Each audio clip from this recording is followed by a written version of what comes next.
болгонубуздун негизги максаты быйылгы Кыргызстандагы өтүүчү 2020-жылдагы парламенттик шайлоо боюнча биз 2020-жылы өтө катаал орчундуу убакытты өткөрдүк.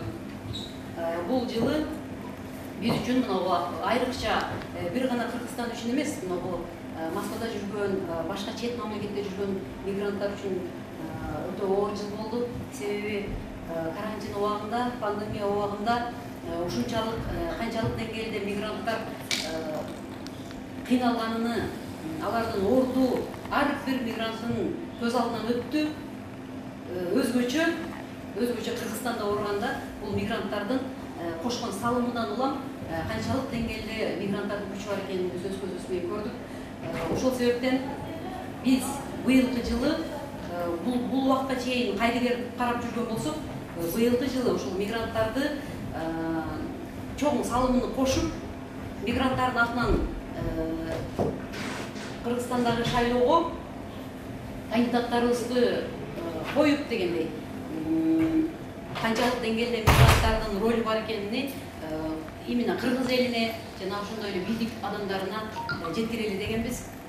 Ошон үчүн 2020-жылдын 4-августунда именно ошол пандемияга байланышып ар бир адам шайлоо участокторуна келип шайлаганга укугу өтө мындай шарт жоктугунан байланышканы үчүн электрондук шайлоону ишке ашыралы деген ойдо активисттер, лидерлер, партиянын өкүлдөрү, ошондой эле коомдун жетекчилери баардыгыбыз чогулуп резолюция жазып чыктык. Бул резолюциянын негизги максаты бийликке кайрылуу болчу. Бизге ушул шарттарга байланыштуу, мисалы үчүн миңдеген адамдар келип шайлаш керек. Ал жерде шарттар соблюдация этилбейт. Ошон үчүн ушундай болбосун деп, көпчүлүк адам шайлоого мүмкүнчүлүгү болсун деп бийликтен требовать этип биз резолюция жазганбыз. МИПке жана спикерге, президентке кайрылганбыз. Бирок ошодон бери уже 2-3 жума өтүп атат, эч кандай реакция болгон жок. Ошон үчүн сиздерден суранып кетерим, ушундай шайлоого, ушул шайлоого кайдыгер карабай, мигранттардын үнү буга чейин эч кимге угулбай жүргөн болсо, биз ушул нерсени көтөрүп, Кыргызстандын келечеги үчүн мындай кайдыгерликти жокко чыгарып, активдүү катышалы деп чакыралы деп бүгүнкү чогулушка чакырганбыз. Кымбаттуу бүгүнкү кеченин катышуучулары, азыр мен айтып аткан маселени кеңири түшүнүш үчүн биринчи роликти көрүп алалы дагы, анан кийинки маселелерге өтсөк. Россия Федерациясынын Ички иштер министрлигинин акыркы маалыматы боюнча, былтыр 1,55 миллион кыргызстандык миграциялык каттоого турган. Алардын көпчүлүгү Москва жана Москва облусунда катталган. Өткөн жуманын аягында БШКнын төрайымы баштаган делегация Москва шаарындагы мекендештер менен жыйын өткөрдү. Анда кызыктырган суроо шайлоо участоктарынын санына байланыштуу болду. Шайлоо жөнүндө мыйзамга көз жүгүртө турган болсок, чет жердеги шайлоо участоктору бир гана элчиликтин аймагында, консулдук бөлүмдө жана мамлекеттик мекемелердин өкүлчүлүктөрүндө гана ачууга болот. Буга байланыштуу Москва шаарында 5 шайлоо участогун ачууга мүмкүн. Мекендештердин билдирүүсүндө бир участок 2,5 миң шайлоочуну тейлей турганын эске алсак, бул сан аздык кылат. Эгерде биз 100 миң адам каттоодон өткөргөн болсок, 50 участка ачканга милдеттүү болосуздар, туурабы? Эгерде сиздер 50 участка ошол жарандар катталган адамдарга ылайык участка ача албаган болсоңуздар, жоопкерчилик тартканга даярсыздарбы? Туура айттыңыз. Мен толугу менен жоопкерчиликти тартам. Шайлоочулардын шайлоо укуктарын ишке ашырууга шарт түзүү бул менин милдетим. Тийиштүү санда шайлоо участкаларын ачууга даяр болобуз. Урматтуу мекендештер, өзүңүздөр көрүп атасыздар. Элчиликте очередь. Элчиликтин консулдук бөлүмүндө очередь. Анан ушул жерде кантип консулдук каттоого туруп, кантип форма 2-ни тапшырууга мүмкүн. Бул жерде деген чартардык рейсте кетебиз деген мекендештер толтура. Өзүңүздөр көрүп атасыздар. Азыр мен дагы толугураак тартып көрсөтөм. Рахмат. Урматтуу достор, кечиңиздер менен бүгін негізгі мақсатыбыз бұл жердегі чет жерде жүрген қырғыз диаспораның өкілдері менен активисттермен жолығып алған. Ошолорго биз мына бүгүнкү күнгө чейин кандай иш аракеттер болуп атат, ошол боюнча айтып өтөлү дегенбиз. Тилекке каршы көп биздин диаспора өкүлдөрү бүгүн келбей калды. Баарына биз чакыруу баракчасын жөнөткөн элек. Ошентсе да биздин чогулушубуздагы айтып өтүлүүчү максаттарды айтып өтөлү. Азыр Элмира эжекебиз айтып өткөндөй, биз 4 августта бул жердеги жаштар, жарандык активисттер чогулуп, электрондук шайлоо боюнча талкуулаганбыз пандемияга байланыштуу. Андан сырткары бул электрондук шайлоо бул мезгилдин талабы, бүгүнкү күндө бул нерсе чечилбешин билип, биз ушул жердеги жүргөн, четте жүргөн мигранттар электрондук каттоого туруу боюнча дагы биз резолюцияга кошуп жазып, биздин кайрылуубузду жөнөткөнбүз. Андан сырткары ошол чогулуштан кийин эле 5 август күнү Борбордук шайлоо комиссиясынын төрайымы Шайлдабекова Нуржан Карманбековна менен түз байланышта чет жерде жүргөн дагы деле ошол диаспора өкүлдөрү, мигранттар менен байланыш маалымат жыйынып өткөн. Ал жердеги бир нече суроолорго жооп алганбыз, бирок толук канаттанган эмеспиз. Ал жерде жеке мен өзүм суроо бергенмин, Нуржан Карманбековна биз шайлоого барыш үчүн кандай жолдорго барышыбыз керек, эмнелерди өтүшүбүз керек дегенде Нуржан Карманбековна төмөндөгүдөй бизге жооп берген. Мени өзүм жеке текшерип айткан, максат сиз биометрикалык маалыматты тапшырыпсыз. Эми сиз барып туруп өзүңүз жеке Орусияда кайсыл шаарда болсоңуз, дипломатиялык мекемелерге же консулдук бөлүмдөргө барсаңыз, биздин эшиктер ачык. Барып жөп жөнөкөй консулдук каттоого турсаңыз, эч кандай форма 2 жөнүндө сөз болгон эмес ал жерде. Консулдук каттоого турсаңыз, сиз автоматтык түрдө шайлоого мүмкүнчүлүгүңүз болот деген. Ошол боюнча дагы биз суроо бергенде, бул жерде биздин активисттер видеону жазып алыптыр. Ошону биз угуп койсок, мен берген суроодон кийин жооп. Мурда биз белгилеп кеткенбиз, мурдагы жолугушууда дагы бир мүмкүнчүлүк бар болчу, азыр деле бар. Консулдук каттоого турсаңыздар, автоматтык түрдө биометрикаңыз бар болсо, автоматтык түрдө шайлоочулардын тизмесине кийинки жаңыланууда киргизиле бересиздер. Ошол мүмкүнчүлүктү дагы унутпасаңыздар, урматтуу мекендештер.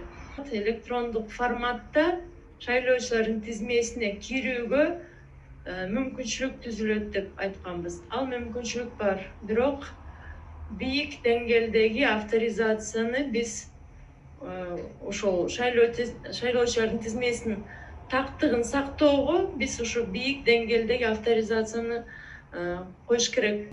Мына ушундай төмөнгөдөй биз жооп алганбыз суроодон кийин. Бул жерде өзү айтып атат, электрондук каттоого турсаңыздар эле автомат түрдө шайлоонун тизмеси жаңыланып турат деп айтып жатат.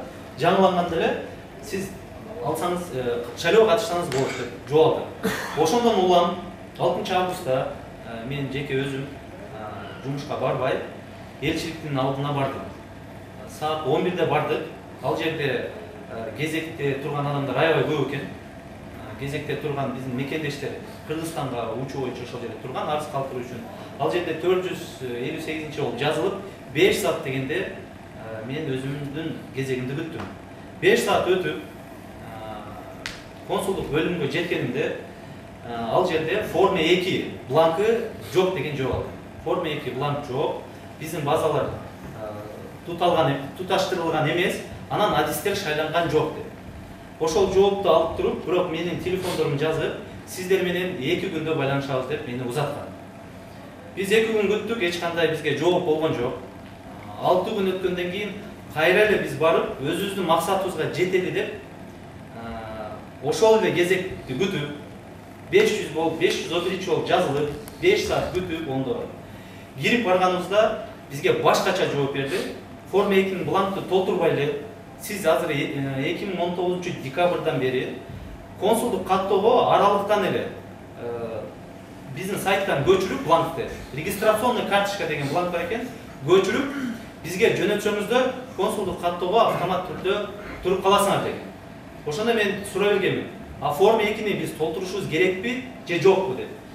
Десек жок, форма 2-ни толтурушун кереги жок. Консулдук бөлүмгө, консулдук каттоого турсаңыз, ошол жетиштүү деген жооп алганбыз.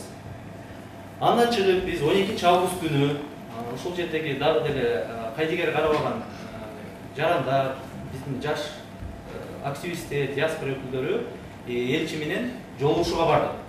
Элчи менен жолугушууга барганда көптөгөн талкуулар болду, көптөгөн суроо жооптор болду. Анан ошол жерде Азаттыктын кабарчысы Такырбашева Лазат ушул консулдук бөлүм менен форма 2 боюнча суроо берген. Ал жерде Лазат айым тура суроо берген да, сиздер консулдук бөлүмүнүн кызматкерлери бизди адаштырып атасыздар. Консулдук бөлүм турган менен сөзсүз түрдө форма 2-ни толтуруш керек. Бул шарт милдеттүү түрдө болсо керек деп суроо узатканда, биздин консулубуз Эдуард Кашкаевич жок, андай жок. Сиз консулдук каттоого турсаңыз эле форма 2-нин толтуруштун кереги жок деп бизге жооп берген. Ошол боюнча да бизде видео бар. Ал жерде видео тасма болгон. Топчо коюп койсоңуз, ошол видеону сиздер көрсөңөр, суроосу дагы, анан жообу дагы. Шайлоо комиссиясы түзүлдүбү? Шайлоо комиссиясына канча коомдук өкүлдөр кирди? Коомдук өкүлдөр. Шайлоо комиссиясы түзүлдүбү? Канча коомдук өкүл кирди? Кимдер кирди? Элчиликтен канча кызматкерлер? Комиссия биринчи суроо, экинчи суроо. Ушудан канча тизме келди? Шайлоочулардын канча тизмеси келди? Москвадан, Россиядан жалпы канча кыргызстандыктар шайлоого катыша алат? Шайлоочу болуп. Анан үчүнчү суроо, бул жерде консулдук каттоо менен форма 2-ни алмаштырып атат да. Азыр көбү консулдук каттоого турсак эле сразу шайлоочу болуп тизмеге кирет экенбиз деп ойлочу. Чындыгында эле ошондойбу же форма 2-ни сөзсүз түрдө толтуруш керекпи? Шайлоого катышуучу болуп тизмеге кириш үчүн. Ушул үчүнчү суроо. Ушуга жооп берип коесуздар. Sen жооп берчи.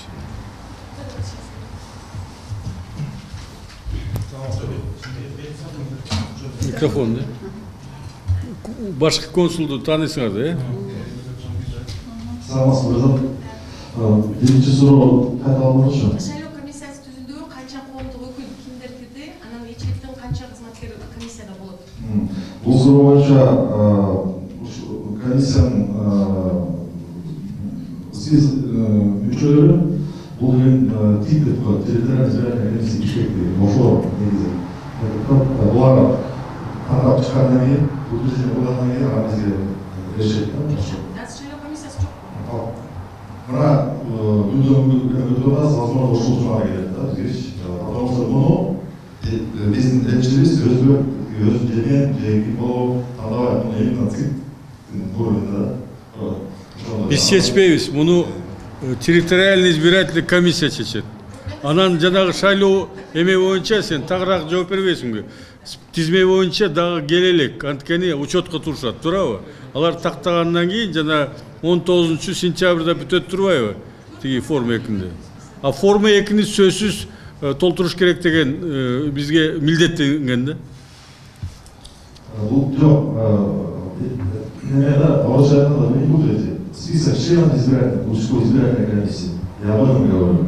А список избирателей это совсем другое дело. Нет, я про это и говорю. Шайлоо комиссиясы канча өзүнчө, а список избирателей канча шайлоочу адам болуп тизмеге кирди? Список избирателей бүгүнкү күндө 4800 билина да. На сегодня. Ошол биздин бүгүнкү күндө өсүп атат. Кирген самый жарышат да.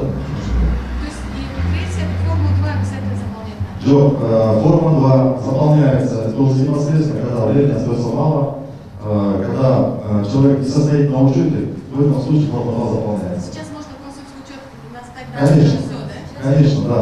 То есть, но основное условие это сдать биометрику. Консульский учет можно сдавать по электронной почте, а на форму 2 по электронной почте можно заполнять?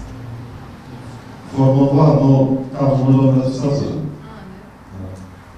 Ну, к сожалению, так. У нас негізінде ушул жаза берген суроо боюнча консулдук шайлоо айын немножко туура эмес. Ну, как туура эмес. Биз эмеда акцентти өтөлгө консулдук каттоо деп койгондо, бирок негизинде консулдук каттоодо турган тизменин тышкары сөзсіз дәлелдеу болуш керек та. Егер Кыргызстанда тир жол ошол каналын тапшырышы болсо, анда сөз дистанциондуу түрдө консулдук кантоо подать мөмкүнсө сөз сенетемелесин берди. Бирок эгер федерал жол жанагы кармактын отпечаткаларын тапшырып алсаң, ошол именно ошол себептен сөзсүз керек. Толук жооп алдык. Каттоого турсак, форма 2-ни толтуруштун кереги жок деп. Бул жерде эми бизде суроо болуп атат да, эгерде биз жөн эле каттоого турсак, азыр өзү консулубуз айтып кетти, консулдук каттоого турсаңар болду деп. Бул жерде эми азыр бизде мындай ой жаралып атат да, же бул биздин консулубуздун компетенттүү түрүндө жооп бергени, же болбосо мыйзам түрүндө эле чын эле консулдук каттоого турсак, форма 2-нин кереги жоктугу. Ошол жерде эки айрым жаралып атат. Биз ошол жерде эле консул менен сүйлөшүп, биз ыктыярчы болуп иштеп берели, эч кандай акча албай, аралыктан биз ошол өзүбүздүн досторубузду, тааныштарыбызды толтуруп, сиздердин уруксатыңар менен жөнөтсөк болобу? Бир почта менен деп сураганда, ал макул болот, жөнөтсөңүздөр болот, почта аркылуу, электрондуу аркылуу жөнөтсөңүздөр, биз каттап бардыгын тизмеге кошобуз деп сөз берген. 2 күндө бул менин баш орун болот. Сиздер канча жөнөтпө керек? 100дөгөн киши, 1000деген киши жанагындары жөнөтсөңөр 2 күндө биз каттап коебуз деген жооп алганбыз. Ошондон кийин биз бардык өзүбүздүн тууган досторубузду суранып, ыктыярчы топ катары макулдугун алып, жөнөткөнүбүздө эч кандай каттоого өтпөгөнүн уктук. 21-август күнү, бул жума күнү, биздин активист жигиттерибиз консулдук каттоого турбаган угушуп, биздин ошол Эдуард Кашкаевич менен жолугушка барышкан. Жолугушка барганда бул айтылган сөздөрдөн башка сөздөрдү укканбыз. Ал жерге барганда силер консулдук каттоого биз коюп коебуз, бирок сөзсүз шайлоого катышуу үчүн силер форма 2-ни толтурушуңар керек деп милдеттеме койгонда, аны толтуруш үчүн ар бир жаран өзү жеке келип форма 2-ни толтуруп, ал жерде баягындай отрывная часть болот экен, ошону печать коюп, кайсыл шайлоо участканы тиркелгенин жазып берет экен. Бул деген эми жерлештер, туугандар, мекендештер дагы деле биздин мигранттардын укуктары мындайча айтканда бузулуп аткандыгы. Себеби бизге консулдук каттоого турсаңар болду деп, эми бизге экинчи маселе форма 2-ни киргизип жатат. Ошол элчиликке барып, кандай жооп алды, эмне суроо берди, Мирлан мырза өзүңүз ушун боюнча кенен айтып берсеңиз. Сиз баргансыздар. 21-август күнү Элмира же мен Шайреке Казандан келген. Бизде биз мына Нурболот деген балабыз бар, ал жок жаныбызда. Ушу төртөөбүз барып, тиги консулга, башка консулга барып жолугуп сүйлөшкөнбүз. Ал жерде мындай болуп атат да, кыскасын айтайын, менин түшүнүгүм боюнчачы. Мигранттар шайлоого катышканга укугу жок деген эле жооп да. Мигранттар шайлоого катышыш үчүн ушундай татаал жолдорду кылып таштаган. Азыр эми мыйзам жазылган. Мыйзамды же БШК билбесе, же элчи билбесе, же анын колунда иштеген консул билбесе, кимге арызданарыбызды билбейбиз да ушул күнгө келипчи. Кимге барабыз? Элчиге барсаң төө дейт, консулга келсең бээ дейт, БШКга жазсаң алар буларды күнөөлөйт. Биз 2017-жылдан бери алышып келдик булар мененчи. Шайлоо. Ошол күнгө келдик биз. Ошол стартка келдик. Ошол убактадан биз ушуну талапты койгонбуз. Ошончо 10 000 деген, 20 000 деген, 100 000 деген мигранттар, эсни мекендештерибиз келип, кечээки 15-октябрда болгон 2017 президентский шайлоодогу дай ызы-чуу болсо эмне кылабыз деп биз Алибек Чекшенкуловдун маңдайына отуруп эле айтканбыз. Ошондой айткан. Ал бизден сураган. Анда эмне кылабыз депчи. Ошондой болуп калды, эмне кылабыз деп. Мындайча айтканда, жана бир киши айтты эле, силер элчи кылып зубурларды эмес, бир байланган адамдар жиберип атасыңар депчи. Ошол байланган адамдардын кесиби ушул болуп атат азыр. Биз менен эсептешпей атат, мындайча айткандачы. Акча бер, мигрант берет. Акча бер, ИВЛ жана башкаларды медикамент, акча чогултканда мигранттын көзүн карайт. Бюджеттин жарым эсенин көбүсүн мигрант, биз мекендештерибиз бул жактан каржылап атабыз. Кыргызстандын жарымын көтөрүп атабыз бизчи. Биз тойду биз көтөрүп аткан экенбиз көрүнүп калды. Эми жана башка бүт барын айтып берсе бул көйгөй көп да. Мекендештер менен сыртта жүргөн мекендештер эсептеше турган убакыт ушул убакытта. Именно 4-октябрда гана ушул депутаттар кандидатураласын койгон адамдар биз менен жеке-жеке сүйлөшүп эсептеше турган убакыт бир эле күн. Бул 4-октябрь. Кыргызстанда ушул күндө азыр 3.400.000 шайлоочу катышат деп алар каттады. Анын ичинде 1 миллиондон ашык шайлоочу сыртта. 2.400.000 калат, ошолор шайлоону өткөзөт. Анын канчасы катышат? Эми караңыздар, Россия боюнча миллиондон ашык мигрантыбыз бар, мекендешибиз бар. Анын ичинен 11 участок ачты.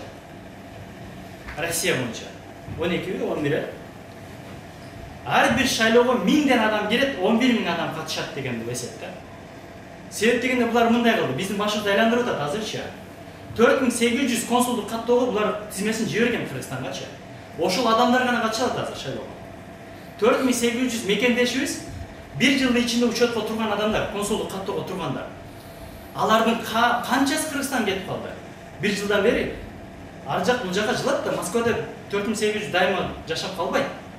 4800дөн 1000 келсе келет, 2000 бар ошол списокто. 4800 списогунда. Себеп дегенде шайлоого катышып жүргөн адам катары айтайын, консулство ушундай жооп берди. Биз 4800 адамды эчагы эле жиберип, каттатып койгонбуз. Ошолор гана катышат депчи. А калгандар эмне болот десек, 4-сентябрда форма номер 2 кагазы келет. 19-сентябрга чейин катталган шайлоого катыша алат деди. Өз закондо ошондой жазылган. 15 күн калганда катталып кирет депчи. Эми Элмиреже өзү биринчилерден болуп өтүп көрдү консулдук каттоодончу. Бир адам жарым саат убакытты өткөн.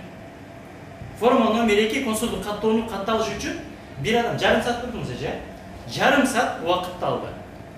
Эми элестетиңиздер, алар канчадан канчага иштейт? Бир адам каттаган адам. Жалгыз бир адам иштеп атат азыр ушул күндө. Жакында келет деди экинчи адам, жардамчысы болуп. Анан ал вице-консул айтып атат, ошо каттоочу адам. Ал айтып атат, мен силерди эле кабыл албайм дейт. Форма номер 2 боюнча эле кабыл албайм дейт. Менин кыла турган иштерим дагы толуп турат деди. Ошондуктан биз күндө 5 адам катталтырабыз да мындай айтканда. Иши ошол жерге очередке туруп алсактарчы. Анан алар бизге айтат, 6-күнгө сүйлөшкүлө бир канча бир убакыт бөлүп берели деп. Ошондо дагы эртеден кечке чейин өткөндө 12-15 адам өтүп атат да бир күндөчү. Кыскасы биз менен эсептешпей атат, мекендештер эс алгыла деп айтты да. Бизди мындайча айтканда красиво мындай футбол этип койду да. Элчи баш болуп Нуржан эже Бушканын төрайымы дагы. Бири-бирибизге атаңа бар энеңе бар да дагылачы. Бизди эсептеше турган күн ушул убакыт келди. Биз азыр ушул күндө бирдемке кылбасак, эртең 4-октябрда ошол күн келет. Өзүчү болот. Алдын алалы деп ушундай чогулуштарды уюштуруп атабыз.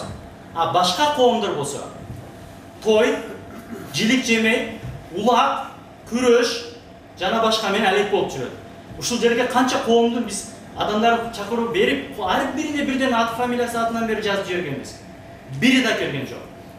Себеп дегенде ошолор менен катташып бир кеседен тамак жеп жүргөн адам катары алар менен чайлашкан ушул нерсеге алып келет да. Чайлашып калдыңбы бүттүң, ишиң бүттү. Бири-бириге жаман көрүнбөш керек деген эле сөз. Коомдордун анча-мынча ушул жерде адамдар отурат. Кайдыгер эместер эле ушулар эле деп билем. А тойдо катышкандардын бардыгы кечирип койсун, алар баарын патриот дей бербеш керек бизчи. Патриоттук сезим Кыргызстан үчүн күйө турган момент именно ушул момент. Башкасы бул жерде той кылмак турсун, башканы кылгыла. Биз жүрө беребиз деген нерсе. Уагында бирде шайлоодо айткан, биздин бул жерде свобода жүргөнүбүз бир коомдун немеси айтты төрайымы. Биз ушул жерде жүргөнүбүзгө сүйүнүшүбүз керек депчи. Элчинин алдында эле айткан ошонучу. Силер эмнеге нааразы болуп атасыңар деп. Кайдыгер эместер аз болсак дагы биз жетишүү жерге жетишибиз керек. Биз баштадыкпы, аягына чыгышыбыз керек. Себеп дегенде алар биз менен эсептешпейт. Рахмат. Кыргызстандын келечеги кайдыгер эмес айымдар, мырзалар бүгүн жакшы талкуулуп атат. Биздин Кыргызстаныбыздын келечегине кайдыгер эмес. Ушул жерде жийиттер, агалар, эжелер, кыздар келип отурат. Бул үчүн силерге терең ыраазычылык билдиремин. Силер ушул кайдыгер карабай, биздин Кыргызстандын келечеги деп, бизден кийинки урпактарга ушул жакшы бир түрткү болуп калайлы, ушу Кыргызстандын саясатын жакшы жакка буруп калайлы деп келип отурасыздар. Туугандар, мен айтылчу сөздөр айтылып өттү. Мен ушул карапайым кыргыз жумурай журтчулугуна кайрылып кетейин. Урматтуу мекендештер, мына жогоруда айтылды. 1,5 миллиондун тегерегинде кыргыз чет өлкөлөрдө жүрөт. Бүтүндөй алганда Кыргызстандын сыртында. 3.400.000 шайлоочуну каттаптыр борбордук шайлоо. Ошондо ойлогула эми. Кыргызстанда ошону 1,5 миллиондой сыртта жүрсө, где-то 2 миллиондон ашыгы 3 миллионго жетпеген Кыргызстанда шайлоочу бар. Ошонун дагы канчасы катыша алат шайлоого? Себеби карапайым эл, мындайча айтканда, биздин бийликтен үмүтү деле калбады да. Ошон үчүн мына талалап, темпеп, өзүбүздүн оокатыбызды, өзүбүздүн киндигибизди кесип жүрөбүз туугандар. Алар буга чейин өтүп келген шайлоолорун 50%-ке жетеби, жетпейби өткөрүп келиптир. Демек, бизде Кыргызстанда мына 30 жылга чукул болуп атат эгемендүүлүктү алгандан бери. Демек, биздин шайлоо буга чейинки биздин президенттик выборлар, буга чейинки парламенттик выборлар мындай мыйзамсыз эле өтүп келиптир да, биздин түшүнүгүбүз боюнча. Ошон үчүн быйыл туугандар кегиле 4 октябрда ушуга чегит коюшубуз керек. Жогору жакта эми айтып өттүм Ирлан. Бул жерде бир уч адамдардын, бир топ адамдардын саясатын жүргүзүп, тойлоп, оюндап, биздин эртеңки келечегибизге мындай кайдыгер болгон төбөлдөр, бомбашчылары сиздер ойгонуңуздар. Сиздер бүгүн жыргашыңыздар мүмкүн, эртең биздин келечек моун, биздин бала чака бизди каргап сөгөт. Бизге ушундай мамлекетти калтырган эле. Ошон үчүн туугандар, келгиле, ынтымакта биз баштаган ишти Кудай буйруса аягына чыгабыз. Себеби бул жакшы иш, Кудайга жаккан иш. Элдин мыйзамдуу укугун алып берели шайлоого болгон. Ел бир жакшылыкка биздин саясатчыларды бурса экен, биздин саясатчылар жакшы жолго түшсө экен деген эле аруу тилек. Бул жерде эч кандай бир биздин бийликти же болбосо биздин президентти алып түшүш кээ биркилер түшүнүп атат. Булар бир топ же болбосо бир оппозициялык топтогу саясатчы көздөгөн топ депчи. Жок, жаңылышасыңар. Бул жерде биздин Кыргызстандын келечегин аныктай турган ушул жылы, күздө 4 октябрь ушул жылда биздин келечегибизди мындай аныктай турган жыл деп айтсак, мындай жаңылыштык болот да. Ошон үчүн туугандар, азырда мына Кыргызстанда башталыптыр. Жанагы эле акча бермей, жанагы эле чай бермей, биздин улуу биз сыйлаган алымдагы айтып кетти го. Бир жылкы 70-80 миң турат экен. Бир кой 10 миңге жакын акча турат экен. Бир добуш, адамдын аң сезимдүү адамдын добушу 1000 сомдон 5000 сомго чейин турат экен. Биз эмне жаныбарлардан деле төмөн түшүп кеттик. Ошол 3-4 миң акча бизди 5 жыл багабы. Биз келечекти сатып жүрүп атабыз туугандар. Эгер бир ойгонуп, бул жерде эч кандай кызыкчылык жок, ойгонуп биздин саясатты жакшы жакка бурулушка себепчи бололу. Жакшы адамдар келсин ошол жерде. Жакшы мамлекетти курайлы, жакшы башкарайлы, келечек молга мындай жакшы жашоону тартууларына себепчи бололу туугандар.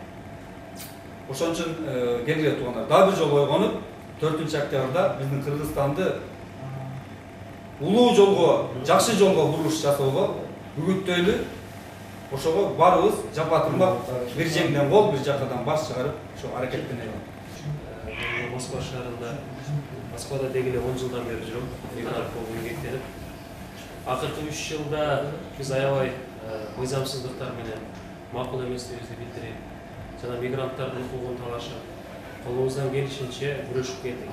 Бүгүн дагы ошол күрөшүбүздүн үзүрүн көрө турган, мигранттардын өзүнүн укугун пайдалана турган убакка келгенибизде дагы деле баягы бийлик, баягы кылып келген 30 жылдагы ишим болуп атат да. Анан бүгүн бул жерде жыйын өткөрүп, бүтүндөй Москва шаарында коомдун төрагаларын чакырганбыз, активисттерди чакырганбыз. Тилекке каршы баягы эле күйүп бышып жүгүрүп жүргөндөр келди. Анан мен патриотмун, мен элдин башындамын. Эл менин артымда, элчилик мен менен, консул мен менен дегендин бирөөсү дагы келген жок тилекке каршы. Бул дегени ар ким өзүнүн жүзүн көргөздү, ким менен. Мен ушул жерден жалпы коомчулукка элге кайрылуу кылат элем. Урматтуу кыргыз элим, көрдүңүздөр. Эми сөзүм калп болуп калбаш үчүн кечирим сурайм кайра. Бир-эки коомдун төрагасы төрайымы бар экен. Бул жакта Элмира Ишеналиева эжекебиз. Бул жакта сиздин атыңыз ким эле билбейт экенмин. Данияр агабыз да бир коомдун төрагасы. Мен эки эле коомдук төрага, төрайымды көрүп атам. Тилекке каршы 78 коомдук төрагалар жок. Бул дегени эл менен эсептешпейбиз. Биз бийликтин колтугундагы төрагаларбыз дегенди түшүндүрөм. Эми мындан башка айтууга аргам жок. Ачуураак айтышка туура келип атат. Себеп алар да ойгонсун, ойлонсун. Анан эң негизги эле мен биздин элчиликке, БШКга бардыгыңыздарды чакырат элем. Биз бул жерде эле чогулуп алып отура бербей, талапты коюучу жерге барып талапты коелу. Алар бизди ар кандай жол менен алдап келет, мына бардыгыбыз күбө болдук. Электрондук онлайн консулдук каттоого болот, катталыңыздар, өтөт деген тилекке каршы Ырыскелди Момбековдун сөзүн айтканда кидай деп бардыгыбыз. Эми антип алданбайлы биз. Дагы биз алдана бере турган болсок, мекендештердин укугун алып бере албайбыз колунан. Негизи бул жерде азыр эле бардыгыбыз видеодо күбө болдук. Шайлда Бекова башканы айтып атат. Вице-консул бул жерде консул Эдуард Мурза башканы айтып атат. Элчилик башканы айтып атат. Кыскасы үчөөнүн тең сөзү бири-бирине дал келбейт. Үчөө үч тарапты сүйлөп атат. Бул дегени өздөрү толук билбегендиги. Бирок биз билебиз. Мигранттар эч кандай форма экиси жок эле. Жол керек болсо консулдук каттоосу дагы жок эле. Түз эле өзүнүн жарандык паспорту менен барып консулстводон шайлоого добуш бере алат. Эми биз баш мыйзам, эң негизги мыйзамды алып караганыбыз, кодекстерге таянбаганда. Бирок ал укугубузду дагы чектеп атат. Ал жерге дагы барып катталууга же болбосо шайлоодо добуш берүүгө мүмкүн эмес. Биз күрөшүп эле келе атабыз, тыянагы жок, бирок мындан кийин ушул жерге чогулган агалар, эжелер чечкиндүү кадамга баралы деп мен баарыңыздарды чакырат элем. Корко турган эч нерсе жок. Ар бир мигранттын укугун колуна алып берели. Алар да өз укугун пайдаланып күрөшсүн, катышсын. Урматтуу мекендештер, бул жакта жүргөн, убактылуу иштеп жүргөн мекендештерге кайрылуу кылат элем учурдан пайдаланып. Бүгүн бир күндүк 2000 сом же 3000 рубльдик кызганып, же болбосо аны ыра көрө албай, шайлоого же консулдук каттоого турганга келбей койгонуңуздар менен эртең ар бирибиз 2 миллиондон берип дагы өлкөнү кайтарып ала албай турган абалга келип калышыбыз мүмкүн. Ошол абалга кетип атабыз. Ошондуктан бир күндүк жумушуңуздарды таштап, келечек үчүн, мамлекет үчүн, биз ушул мамлекетте жашаш үчүн ата-бабаларыбыз канчалаган канын төгүп, мээнетин кылып бизге алып келип берген. Бирок биз бүгүн кайдыгер болуп, жөн эле бирөөгө өткөрүп берип коюуга билбейм. Көрдө жаткандар көрүнөн оодарылса керек. Ошондой кыянатты кылбай, биз дагы эмне болсо дагы кыргыз каны бар каныбызда. Ошон үчүн патриоттук сезимди ойготуп, коомдук төрагалардай болбой, чыныгы мекенчил болуп, мамлекетти ойлогон, элди ойлогон жарандардан болуп, колубуздан келгенин, керек болсо башыбызды канжаага байлап, колубуздан келген жардамды мигранттар үчүн берели. Мен лично Кубанычбеков Нурбек жарандык укугуман пайдаланып, шайланууга укугум бар. Мага окшогон бүт кыргыздын укугу бар. Аны чектегенге эч кимдин акысы жок. Ошол укукту ар бирибиз пайдаланып, келечектин өзгөрүшүнө, жаркын келечек болушуна ар бир кыргыз уулу, кызы себепкер болуш керек. Милдеттүү түрдө. Мен негизи өзүмдүн мындан мурдакы бир нече видео кайрылуулар, бир нече ушул өзүмдүн постторумда айтып кеткенмин, саясатка аралашканыма 7-8 жыл болду деп. Ошол аралыкта саясатка күйүп бышкан жүрөгүнөн ушул эртеңки келечегим, укпагым, мамлекетим деген кыз Сайкал Жаңыл мырза кыздарды аз эле көрдүм. Ошолордун арасында Элмира Ишаналиева эжекебиз өзүнүн башын байлап, бир да партияга кошулбай, керек болсо элчиликте дебей, бул да партия дебей, нейтралдуу өзүнүн эли үчүн оюн айтып, ушул жерге келип, бизге дем күч берип жатканына абдан бир таасирленип турган. Урматтуу мекендештер, урматтуу агалар, биз деле мына Москвада жакшы эле бизнестерди баштап, өзүбүздүн жашообузду жыргап, өзүбүздүн комфортубузду түзүп алган абалга жеттик. Чет мамлекетке кеткендер бир эле бир жерде иштеп же жыргап, жашап жүрөт деп ойлогондор жаңылышат экендигин ушул жерде отурган биздин мекендештердин жүзүнөн Кыргызстанга болгон сагыныч, Кыргызстанга болгон кусалык менен көрсөк болот. Ошол сезимдерди, ошол каалоолорду, жарандык укугубузду тебелеп жаткан кимге мынчалык зарыл болду? Мигранттын добушу арам, бизге салган акчасы адал дегенде. Кимдин укугу бар, кимдин акысы бар биздин укугубузду тебелегенге айтсаңыздар, кимдин акысы бар? Баш мыйзамда, Конституцияда жазылып турат, 18-ге толгон жаран шайлоого жана шайланууга укуктуу деп. Ошол укугубузду элчилик баш болуп тебелеп атат. Кантип? Азыр могу жерде видеодо көрдүңүздөр. Шайлдабекова айтып атат, консулдук учетко турсаңар, силер шайлоого катыша бересиңер. Эгерде биометрикаңар бар болсо деп турат. А элчилик айтып атат, бизге дегенде консулдук учетко да тургула, форма 2-ни да тапшыргыла деген буйрук келген деп атат. Кимден келди ал буйрук? Элчилик өткөндө биз шайлоого барганда айтып аткан, мен президенттин өкүлүмүн деп. Демек, Жээнбековдон келген да ал буйрук, чынбы? Эмне үчүн Шайлдабекова менен элчилик бири-бирине топтейп бизди ойнотуп жатат? Миллиондогон кыргызга кайтып барам, кыргызма каным жаным курман деген бизге окшогон мигранттардын, кыргыздардын укугун биргеликте тебелеп атат. Демек, эң негизги күнөө президентте жана анын буйругу менен келген элчиликте болуп атат. Биз өзүбүздүн укугубузду коргой алабызбы, мырзалар? Жана Курман Жандатканын тасмасын көргөндө айтты эле, сабырыңар суз, барыңардын сабырыңар суз. Эмне себептен? Силер эртеңки келечектеги балдардын биздин мамлекетте жаркын жашоодо жашасын деген келечеги үчүн күрөшүп атасыңар да. Качан биз Алымбек Датка сыяктуу, Манас сыяктуу, Барсбек сыяктуу кыргыздын чыныгы тукуму болуп, чыныгы келечеги үчүн күрөшөрүбүздү көрсөтүп коебуз. Интернетте отуруп алып, тигил бул дегенде чечилип калбайт. Биз өзүбүздүн укугубузду окуп, ошону талап кылганда гана үйрөнө алабыз. Айрымдар айтып атат, бүгүн Марал радиосунан менден интервью алды. Силер дейт, Борбордук шайлоо комиссиясынын мүчөсү келип дейт, айтып атат дейт. Мигранттар шайлоого катышууга кызыктар эмес, алар өздөрү кайдыгер дейт. Ушул туурабы деп менден интервью алып атат.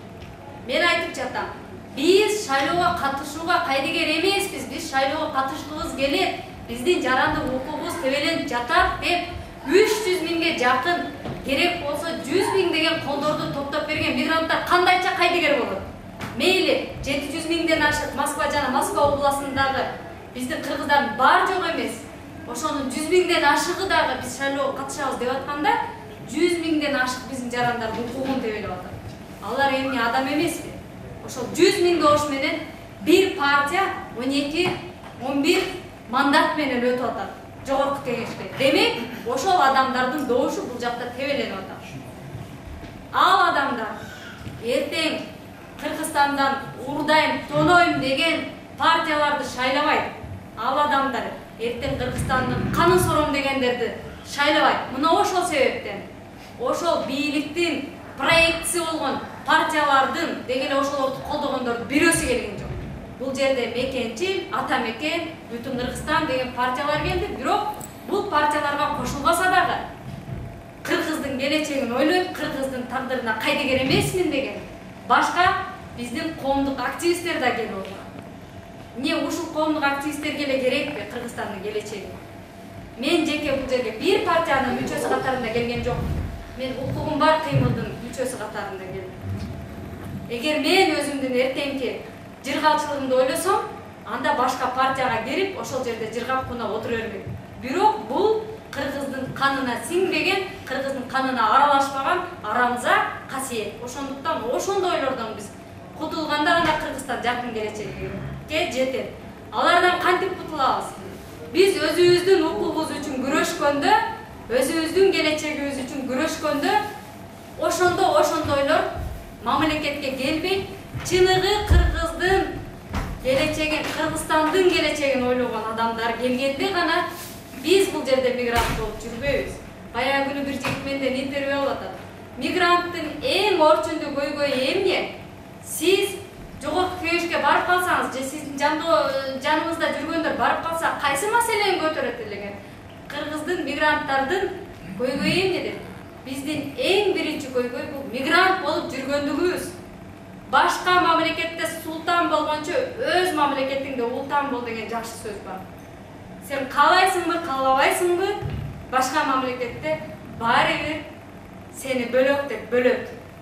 А бирок Кыргыздын бүтүндүгү үчүн, Кыргыздын келечеги үчүн күйгөн биздин эр азаматтар ушул иштин аягына чыгып, биздин ушул Алымбек Даткабыздай өзүңөрдүн эр жүрөктүгүңөр менен ушул миллиондогон кыргыздардын келечеги үчүн күрөшөсүңөр деген үмүтүм зор.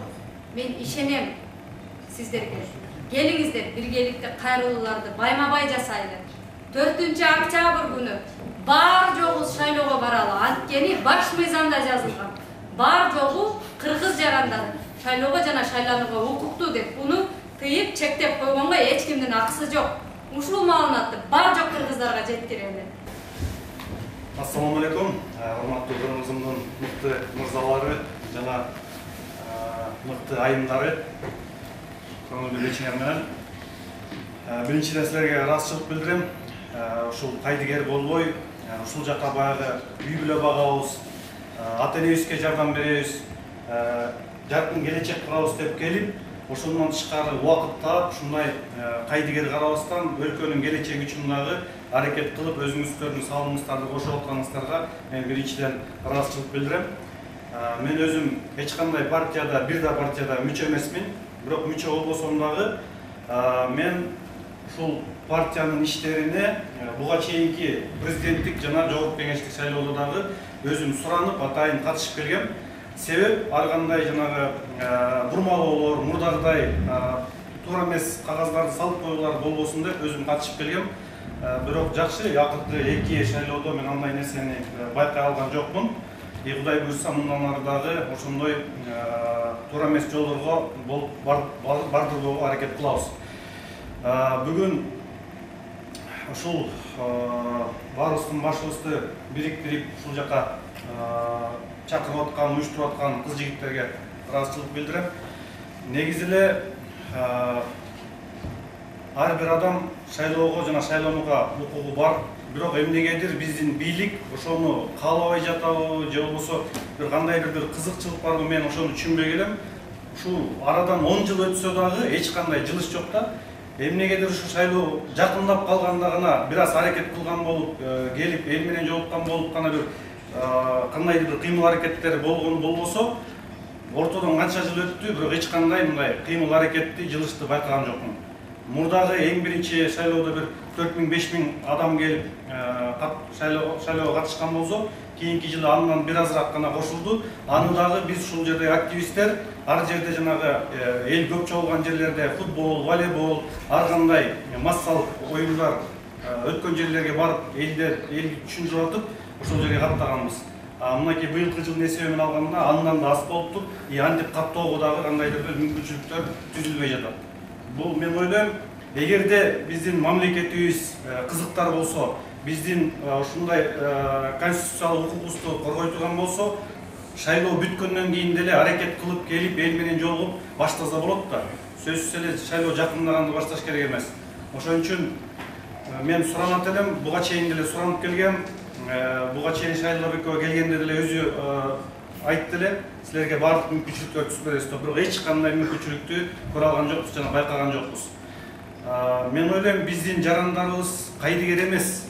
просто ушул биздин бийлик, биздин мамлекетибиздин ушул биздин чет мамлекетте эмгектенип жүргөн жарандарга кош көңүл мамиле кылып, эч кандай бир кол сунбай жаткандыгынан көпчүлүк баягы иренжип, эч кандай эч нерсе деле чечилбейт экен. Биз барганыбыз менен шайлоого барганыбыз менен деле эч нерсе өзгөрбөйт экен дегендей гана ойдо жүрөт да. Бирок ушул чет өлкөдө эмгектенип жүргөн ар бир адам, инсан патриот болот. Бардыгы шайлоого катышкысы келет, бардыгы мекени үчүн, эл үчүн, жер үчүн жардам бергиси келет. Анын акыркы карантин учурунда деле өзүңүздөр көрдүңүздөр, ушул жактан миллиондогон акчаларга дары-дармектер сатып алып жөнөтүштү. Өздөрү кыйналып атса да, карантинде отурса дагы. Демек шайлоого деле активдүү катышмак, бирок ошого эч кандай шарттар, мүмкүнчүлүктөр түзүлбөй жатат. Мен мындан канча бир 7-8 жыл мурда барып, кайсы бир министрге кирип, ушул мигранттардын көйгөйү боюнча, мигранттардын кыйынчылыктары боюнча киргенимде айтканда, силерди ал жака эч ким кыйнап жиберген жок, силерди эч ким кыйнап мигрант кылган жок дегендей мындай аябай кош көңүл мамиле кылышат экен да. Бул туура эмес. Эч ким баягы жыргаганынан же жыргал жашоодон чет мамлекетте жүргөн жок. Бардыгы үй бүлө багалы, бир жакын келечек куралы, же болбосо мамлекеттен алган кандайдыр бир кредиттерди төлөйүн деген максатта чет өлкөдө жүрүшөт. Өзүңүздөр билгендей, 2 миллиарддан ашык акча жыл сайын барып атат. Эмне үчүн биздин бул жактагы мекендештердин жөнөткөн акчасы мамлекетке керек? Ошондо гана бир жакшы сөздөрүн айтышат. Рахмат силерге. Силердин ушунча каражатыңар биздин мамлекетке келип чыгып атат. Бюджеттин 3/1 бөлүгүн силер көтөрүп атасыңар деп айтат дагы, бирок эч кандай мүмкүнчүлүк түзүп бербейт. Же элчиликке бир кызматчыларды көбөйтүп, мондай консулдук каттоого, башка каттоолорго көбүрөөк штаттарды ачып бербейт. Же ички иштер министрлигинин санын көбөйтүп, кандайдыр бир кылмыштарга тоскоолдук кылбайт. Билбейм, мен мындай түшүнбөйм да. Бир областта канча деген биздин чиновниктер иштеп атат. Бир областта кичинекей. Бул жакта деген канча деген миллиондогон адам жүрөт, бирок эч кандай шарт түзүп бербейт да. Мен таң калам ошого. Биз канча министрлер келген сайын, депутаттар келген сайын бардыгына айтып чарчадык. Чынын айткандачы, чыныгы депутат болуп, астыбызда креслобуз жок болсо дагы, машинабыз жок болсо дагы, 1 сом айлык албасак дагы, асты 10 жыл, 20 жылдап, арты мынакей 3 жыл, 4 жылдап, şu коомго салымын кошуп, элдин көйгөйүн талашып, мына сиздер жүрөсүздөр. Бүгүн бул жака келе албай калган кээ бир жетекчилер, коомдук өкүлдөр, лидерлерибиз жүрөт. Ошолордун баарына рахмат. Эч кандай мандаты жок, акчасы жок, эл үчүн кызмат кылып жүрөт. Бирок мамлекет кайдыгер болбой, бизге шарт түзүп бериш керек. Чынын айталы, эч кандай шарт түзүп берген жок. Мен өткөндө дагы элчиге киргенде айткам, мамлекет эмнегедир кызыктар эмес. Эгер кызыктар болгон болсо, ушул 10 жылдын ичинде бул маселени чечмек. Эч кандай жылыш жок. Бул эмне деген? Мейли биз жылына 10 миң, 20 миң адамдан кошулуп, кандайдыр бир аракеттер болуп атса дагы биз айтат элек. Эл кайдыгер экен. Бардыгын шарт түзүп берсе дагы эл келбей атат деп айтат элек. Эч кандай шарт түзүлбөсө анан эл кайдыгер болот да. Ошон үчүн мен суранат элем, биздин эгерде өкмөт башындагылар мамлекетибизди көрүп аткан болсо, келиңиздер, кайдыгер болбой биздин чет өлкөдө эмгектенип жүргөн ар бир мекендешибизге шарттарды түзүп берип, ушул шайлоого жана шайланууга бардык конституциялык укуктарды бул жака уюштуруп берсе деп суранат элек.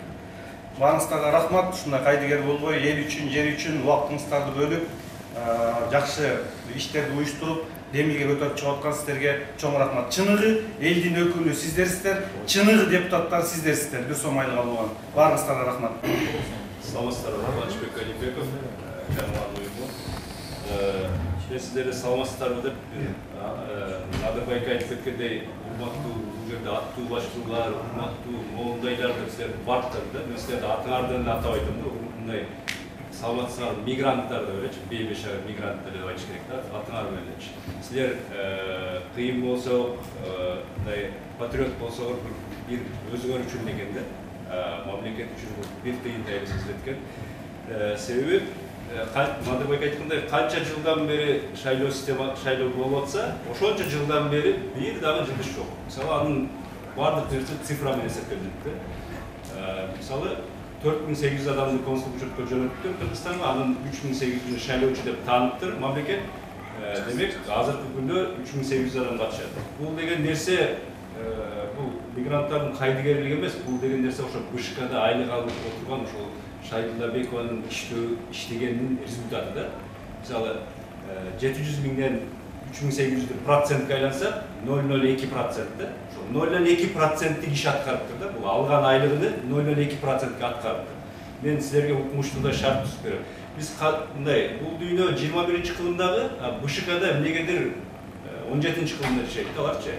Аларда деген электрондуу каттоо жок, формада толтуруу. Аларда деген электрондуу мындай консулдук учетко каттап койгон жок, автоматтык түрдө цифровизация жок, прозрачность жок. Качан гана алардын эшигин капкылап башына койгулаганда айтат экен да. Так, бул кандай эле деп турган бири-биринен сурап туруп, мындай кылсаңар болот деп туруп, жок болбойт экен, бул мындай болот деп. Бул жеткен бул сабатсыздык да. Мен аларды ошонтип эле айтып берем. Шайдуллабекова дагы анын колунда иштеген бардык кызматкерлердин же сабатсыздыгы, же бунун үстүнө бирөө басмырлап аны айттырбай атат да. Силер айтпай тургула, дебей тургула, унчукпай тургула, мындай билмемишке салып тургула дегенчи. Мен чындап бул Москвада жүргөн мекендештерге мындай ичим ачышкандан айтып турдум нерсечи. Булардын иштеген иши ошол 0,2%. Андан ашпайт. Ал 0,2% менен ушунча жылдар бери иштеп келген Шайдуллабековда неге эле жүрөт азырга чейин мен түшүнбөйм. Андан башка кадр жокпу жаштар? Андан жакшы мындай прогрессивдүү жаштар жокпу? Же бир эле Шайдуллабековага байланып калганбы БШК? Же шайлоонун жетекчилиги бир гана Шайдуллабековага чечип, андан башка кадр жок Кыргызстанда 6 миллион адамдан. Мен ушуга таң калам да. Бир суроо берсең, мындай суроону так жооп бербейт да. Мындай езип сүйлөп атып, өзү эмне дегенин да түшүнбөй калат да. Өзү кандай суроого жооп берген, өзү канаттанбай калат да. Мен силерге керт башы менен жооп берем деп айтат. Анан ушул нерсени кантип өтөлү десек, бул нерсе мындай да, сиз тышкы иштер министри, сиз жооп берип коюңчу деп ага шылтайт да. Бул БШКны чыга турган бул ишини тышкы иштер министри эмес да, ал БШК айтыш керек. Тышкы иштер министрлиги айтат, да, ооба биз кыйратып усиленно иштеп атабыз. Ал жерде бригада 2 эсе катуу иштеп атат наоборот. Бардыгы тургула силерден эле да, мына Максат мырза, сиз фамилияңыз 3 Максат Мамбетов бар экен, бирөөңүз дагы турбапсыздарбы? Кайды келсиңдер деп айтты да Максат. Анан биз айттык, токтогула дедик. Может биз чындап эле кайдыгербиз деп. Биз аларды жөн эле укмуштуудай иштеп, усиленно күнү-түнү иштеп атса, может биз аларды жөн эле күнөөлөп атканбыз деп. Барды эртеси күнү, эртең 10дон баштап 457 болуп жазылды, 5 саат жүрдү, ошол компетенттүү органга жетти, жеткенде кандай жооп алганын уктуңуз да. Ал жерде айтты, биз консулдук учетко алганга азыр шартыбыз жок, форма 2 келе элек, базалар байлана элек, бүттү. Экинчи жолу барып азаттык ишенбей, азаттык барып тартты.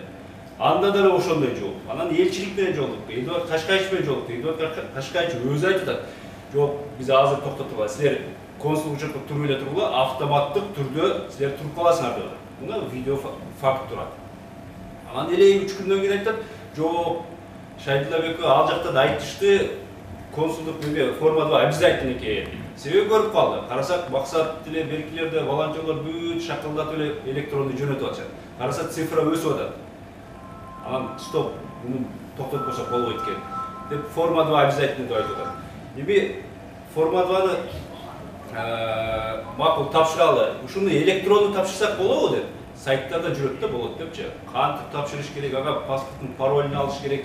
Через мындай невыполнимый задачалар аркылуу кылганда, аны Шайдуллабекова өзү деле өтө албаса керек дейм да, мындай компьютерге отурса, же мындай Москвада туруп өтүп көрүңүзчү өзүңүз десекчи. Ушундай бир ишти аткара албаган мындай жетекчилерге мен боорум ооруйт да. Кадровый кризис деп ушуну айтат. Кадровый кризис ушуга алып келет. Кадровый кризис мигранттардын санын өсүшкө алып келет.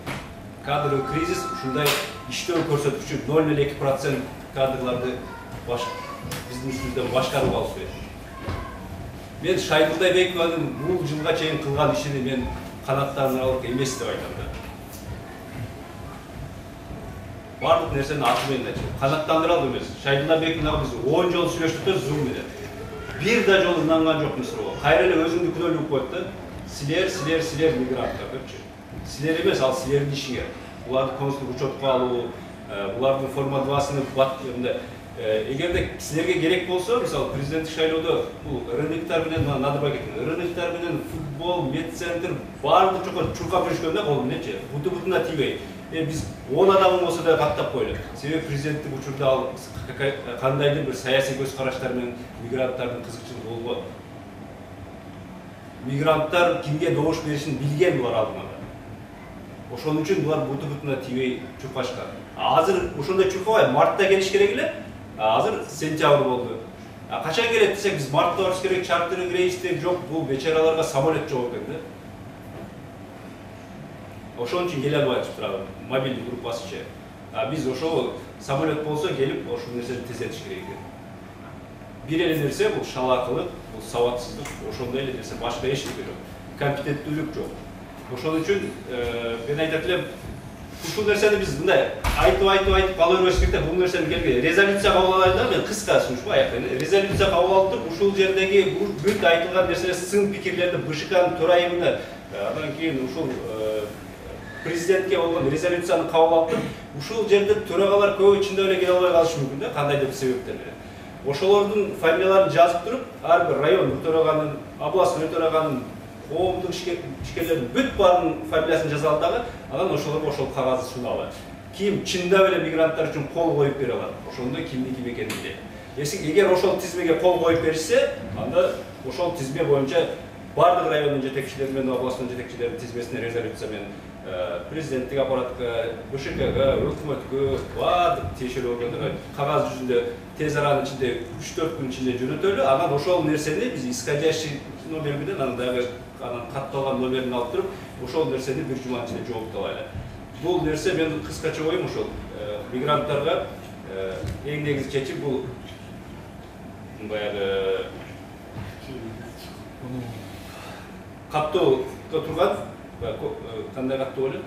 Консул паспорт. Жок, консул каттоо эмес, ал биометрикалык. Биометрикалык каттоого турган гана жарандарга жөн эле шайлоо укук бериш керек да. Себеби алар барат дагы отпечаткасын коет, ал жерден компьютерден талон чыгат, ал талон чыккандан кийин ал кайра экинчи жолу барып койгондо ал чыкпайт уже. Ошон үчүн эң оңой жол ушул. Алардын кагазын да кетирбесин элчилик болуп, алардын баягы мигранттарды очередке деле тургузбасын, жөн эле отпечатка менен алып, ошондо ошол биометрика менен канча жаран келет. Ошондо кайдыгерби, кайдыгер эмеспиз, ошондо так аттаса болот. Рахмат. Иштер бардык айткан агай эжелерге чоң ыраазычылык билдиребиз. Келген катышуучуларга да чоң ыраазычылык билдиребиз. Бүгүнкү ошол чогулушунун жыйынтыгын биз сөзсүз түрдө кагаз бетине түшүрүп, резолюция кабыл алып туруп, жогорку тарапка президенттик аппаратка БШКнын төрайымына биз сөзсүз түрдө жолдойбуз. Анан бир нерсени айтып кетейин. Бизде азыр мындай дал келишпеген бир маалымат болуп атат да, менде ушундай суроо жаралып атат да, ошондо мен азыр айтып кетейин. Мына биздин консулубузда, башкы консулда айтып өткөн 4800 адам Россия боюнча катталды. 4800 адам катталса, ошонун 3800-ü азыр консулдук бөлүмдө тизмеси илинип калды да. Анан ушул жерде суроо жаралат. Кайсыл жол менен ушул 3800-гө БШК шайлаганга укуктуу, милдеттүү деп чыгарып турат. А кийинки мен же башкалар катталганда аларга эмне үчүн форма 2 толтурулуш керек? Же ошол 3800 катталып жатканда бардык форма 2-син тапшырганбы? Ушул суроо болуп атат да, бүгүнкү күнгө чейин ушул суроого жооп жок. Ушул нерсе дагы бизге дал келбеген нерселер болуп атат да. Ушул нерсени биз аягына чыгып, ушул суроого жооп алышыбыз керек. Баарыңызга келгениңизге терең ыраазычылык. Ошого азыркы бардык биздин жарандар, кыргыз эли байма-бай видео кайрылуу жасаңыздар. Мигрант дагы жаран, биз дагы шайлоого укуктуубуз деп, биз ушундай чоң нерсени алып чыгышыбыз керек. Баарыңыздарга терең ыраазычылык.